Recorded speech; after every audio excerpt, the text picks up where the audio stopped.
Okay, well, thank you very much. I was just saying, just before we started the session, how it was a year ago since I was last here, when I was making myself very, very unpopular with some people in the Korean Medical Association, because I was talking about changes to the way that hospitals should be paid for.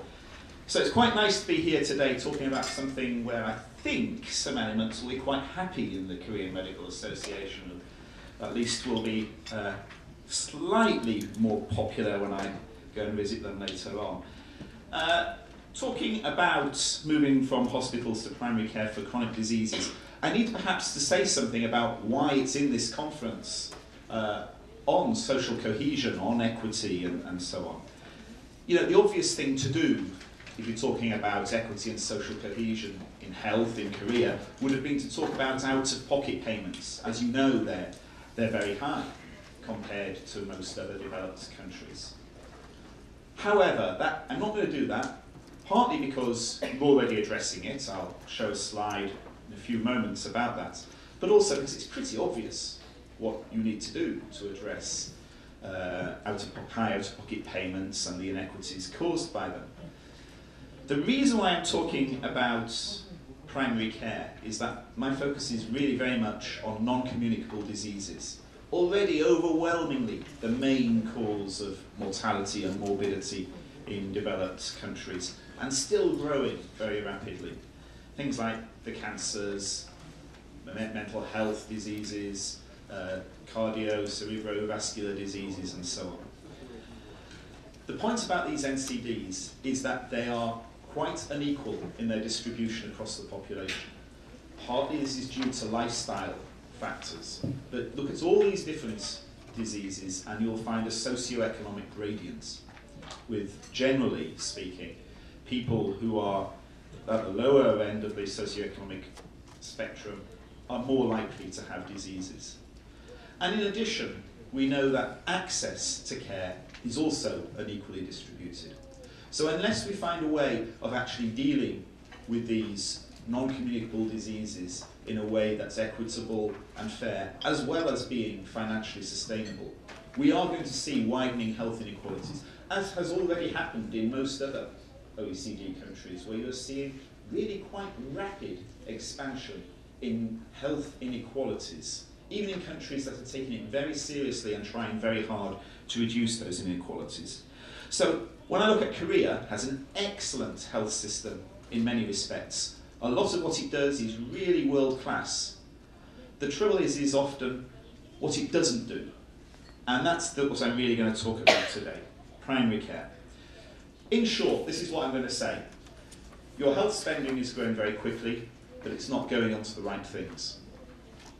You've got a healthcare which is dominated by specialists, delivering far too many interventions, far too much specialist care, when in fact you need a much more general approach to health. I'm going to make a proposal on a particular way to try and develop a primary care policy within Korea, because I know one of the big barriers that you've had is that it's almost there's too many options on what you could do for primary care. So I'm going to push one particular approach, which is really called polyclinics. But even if you don't follow that approach, the fourth point there is still relevant. Primary care, whichever model you go for, needs more funding and smarter payments, paying for it in a better way in order to actually make primary care work. Look, you've probably seen lots of these slides in the course of today about population ageing. I'm showing you this one which focuses on the over 80s, just to make really the point about just how rapid the health challenge is going to change within Korea. You know, most over 80s are going to have some sort of morbidity. In fact, the majority will have multiple morbidities. You're not dealing with the odd case of somebody occasionally getting sick. A very high proportion of the population by 2050, over 14% of the population, will be over 80 and effectively needs some form of continuous monitoring, continuous care. You know, when I'm doing background on the Korean health system, I do have to demonstrate what I said earlier, this point about the progress that's been made in reducing out-of-pocket payments. And you know, here you are. Somebody was saying earlier how they like OECD comparisons because Korea is always at the top or the bottom. Well, here's a case where you're at the top. This is the largest reduction in the share of out-of-pocket spending in total healthcare spending over the decade 2000 to 2009. A really major achievement. So in this direction, in this dimension, really do want to say congratulations, well done. This has certainly improved equity. Of course, though, the way that you've done it has really been by just spending a lot more on health. And if I show this slide, you can see, you know, Korea's up there as having effectively the fastest rate of growth in health spending across the OECD countries. There's reasons why it's 2002 to 2009. It's to do with which countries we want to show, but basically I can choose virtually any period, and Korea would be one of the top 2 countries in terms of the speed of its health spending growth. Really very, very rapid. Of course, one of the reasons is because you started with low health spending, and you can see, you know, along with Turkey and Poland, you're up there with other countries that had low per capita health spending, and of course you want to be spending more. There wasn't enough being spent on health. However, when you look at where this money goes, this is when I stop being nice and start being critical about the system, because the money's basically gone overwhelmingly towards hospital care. Over half that huge increase in health spending has gone to hospitals. I've put what's happened in other countries, and basically a third of the increase in their spending has gone to hospitals. And the main difference has been that you've not really increased the amount of spending on ambulatory care anything like as much as in other countries. Your spending has gone on hospitals. What's more, it's gone on spending opening new hospitals. Now, if you ignore that Korean red line there and just look at all the other countries, it's a very boring graph, because every other country is trying to do the same thing. They're trying to reduce the number of hospitals, and so they're all going down very slightly over a period of time. And then you have Korea, wow, I mean, just doing the opposite of the rest of the world. This huge expansion in the number of hospitals. You know, I could show the number of hospital beds, and it would show the same thing. Rest of the world, developed world, slight declines in the number of hospitals. Korea shooting up very rapidly. You're doing something very different to the rest of the world. And if you look down even more at what these new hospitals are like, they're not big. They're the smallest type of hospitals and clinics. You know the reason why. I don't need to go into the details. It's to do with the payment systems, and this is the way that you need to actually structure your business as a Korean doctor if you want to make money. It's a worry though. It's a worry because very small hospitals the world over have been found to deliver less good quality care than larger hospitals. And what's more, we believe that they're providing too many invasive and intensive services. And let me give one indication of why we think that's the case here. Average length of stay. Now look, I've got year 2000 and 2009 for each country here.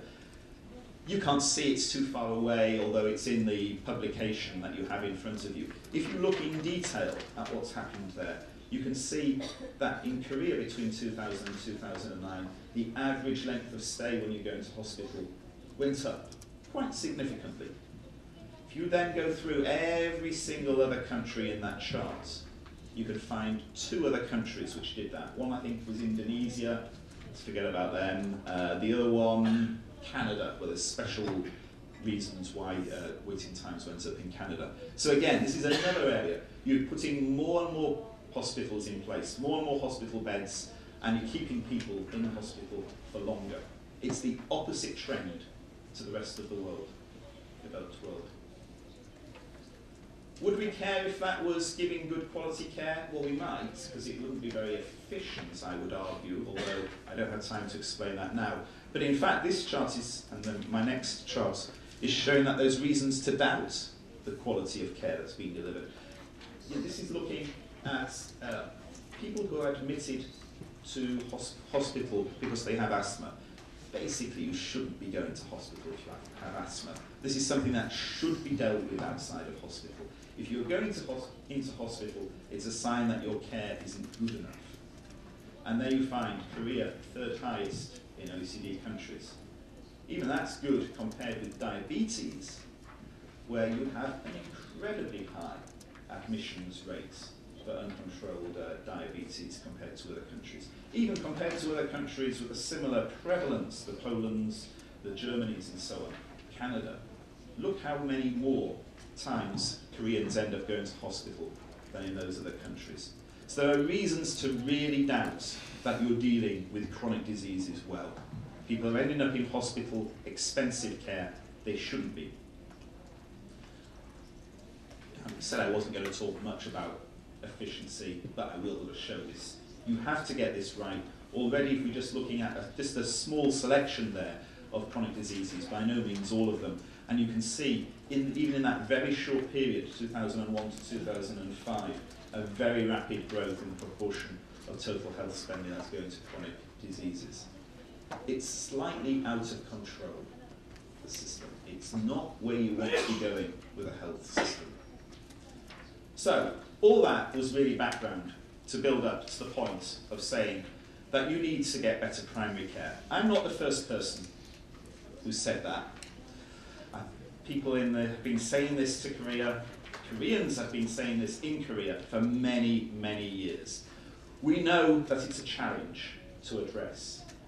The sorts of reasons why it's a challenge, I've listed a few of them there. I mean, I might particularly point to the fact that by now people don't trust care outside of hospitals. They believe that they're only going to get decent quality care if they go to a hospital. There aren't any primary care physicians being trained. They're in short supply. Because there's no primary care system, that means that the intellectual support, clinical guidelines, research in universities isn't going on into primary care. And there's some structural things to do with the fact that the fee schedule for many of the things that should be done in primary care, it implies very, very low payments for things like counselling, cognitive services, compared with actually doing something and giving somebody a service, an invasive service. On the other hand, you do have some plus points that you can actually build on. I've listed one there. The single insurer potentially is very powerful. You have the ability to steer where health spending is going, much more than in many, many other countries. And there's another possible, not strength, but at least maybe the weakness isn't quite so much if you actually look not just at family medicine, which is the closest to general practice primary care that you find in many other countries, but there are other specialists who are providing at least some services which in other countries would be considered primary care. So there is something that could be built on if we can find a way to exploit some of these specialists in a different way. Before I suggest how you should do so, I have to address the issue that I'm always asked when I talk about primary care in Korea, which is what are we talking about? Because there does seem to be a huge problem with people actually just thinking primary care is what family doctors do. We don't think what family doctors do is useful, therefore we don't think that primary care is useful. That's the logical argument that I hear over and over again. These are the key features that we want in primary care. And when I look at Korea, what's missing are things like offering health promotion and disease prevention advice, which I think is weak here. Referring and coordinating healthcare for patients, managing their journey through the health system, I think is very weak here. And using outreach services to its disadvantage, which is fragmented. Some areas it's a little bit stronger than others, but still you wouldn't say is very impressive. So at least in those three areas, anything that we do in primary care, we must be improving the outcomes in those three areas. What do we suggest? Well, looking at what's going on in other countries, there is some signs of convergence to one particular model. And that's really trying to gather together physicians, primary care physicians, in much larger units than in the past. So in the UK, this has been led by general practitioners who have been gathered together generally in units of 4 or 5, and they'll employ allied health workers, often psychologists or nurses, to assist with their work. From the completely other end of the spectrum, in the United States, where you don't really have that culture of general practitioners, you're seeing something relatively similar. You're having internal medicine obstetrics being brought together into a single body, supported again by nurses and allied health professionals. So what you're getting is some sort of movement towards this sort of clinic-based approach to primary care in many, many countries across the OECD.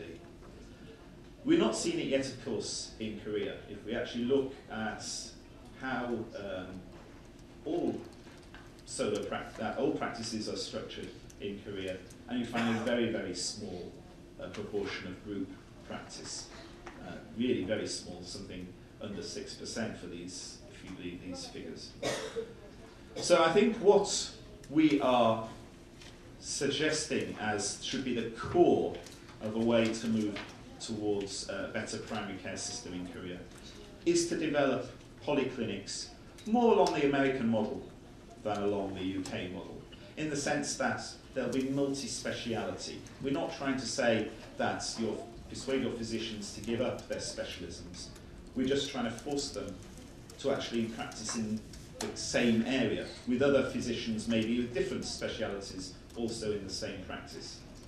Why do we think that works? Well, because it gets them to do things differently. The evidence suggests that even though they have different practices, they will actually coordinate more. So if they have somebody with diabetes and mental health problems, they will coordinate the care much better if they're just put in the same place. When they are together like that, they will employ allied health professionals, nurses, people who will follow the care to make sure that people do actually follow the treatment protocols that they've been given. So there's all sorts of reasons why this is a good idea, and it doesn't undermine the general view of physicians in Korea that they need the speciality and they need to be able, and not just the physicians, also the population, that they want to visit a specialist, they don't want to visit a generalist. How can this happen? Well, it's not going to happen just by hoping. It will need capital investments by government in order to encourage people to co-locate together. I think that would actually be a very good value approach. However, once that's done, I think then if the polyclinics start existing, that then becomes a focus to actually expand the range of services, to actually start moving away from the current fee-for-service system and actually start saying that we will give you additional funding for preventative services, for counselling, for outreach, the things that are currently missing in the system. It would give you an institutional framework on which you could build in the missing parts of your current health system. You may not be convinced. Even if you're not convinced, there are some things that have to happen in order to develop a better primary care system. So even if you don't go for polyclinics, at the very least, we need to start doing the things that I've listed on this slide. We need to start making payments for preventative services. There needs to be something within the fee schedule that says that if you spend time trying to counsel somebody who is overweight and stop them becoming diabetic, then you actually are going to reward the physician for doing that. It doesn't happen anywhere near enough at the moment. And there are lots of examples in other countries of how this can be done. We need to expand the medical education of doctors and nurses in primary care. At the moment, it's basically lacking. I think there's a good case for making it compulsory to spend some time in primary care as part of your medical education, as indeed is the case in most other countries. I think there's a very strong case for developing clinical guidelines for primary care and then paying physicians if they follow those clinical guidelines, rewarding them, building up good practice in primary care. And I think there's a crying need, an urgent need in Korea to actually link together some of those primary services in health with the social services, with the employment services, with all those other areas, because people who are disadvantaged in health, who have poor health, almost certainly are going to be disadvantaged in one of these other areas, and there's a lot of churning of money that goes on. The more that we can coordinate these services, the better services we'll give to people in need, but also the more money we'll save. You know, I feel I should have said an awful lot more, but on the other hand, I have my 20 minutes, so it's time for me to stop, and I look forward to the debate. Thank you very much.